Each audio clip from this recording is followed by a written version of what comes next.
నమస్తే అండి. Myself doctor PJ Sandeep, consultant cardiologist astro group of Ramesh hospitals. ఇవాళ ఛాతీ నొప్పి గురించి, గ్యాస్ నొప్పి గురించి ఉన్న అపోహలు తొలగించడానికి మీ ముందుకు వచ్చిన్నాను. ఛాతీ నొప్పి ఒక 4 రకాలుగా ఉంటుందండి. Stable angina.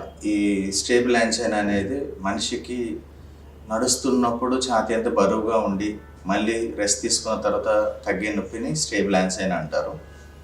అన్స్టేబుల్ యాంజైనా అనగా పేషెంట్ పనితో సంబంధం లేకుండా రెస్ట్లో ఉన్నప్పుడు వచ్చే యాంజైనా అని అన్స్టేబుల్ యాంజైనా అంటారు.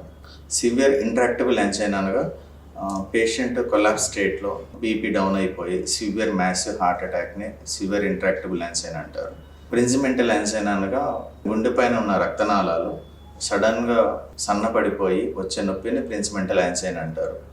ఈ ఛాతీ నొప్పి యొక్క కారణాలు షుగరు, బీపీ, స్థూలకాయం, స్ట్రెస్, సిగరెట్ అలవాటు, ఇలాంటి అలవాట్లు ఉన్న వాళ్ళకి ఎక్కువగా వచ్చే అవకాశాలు ఎక్కువ ఉంటుంది.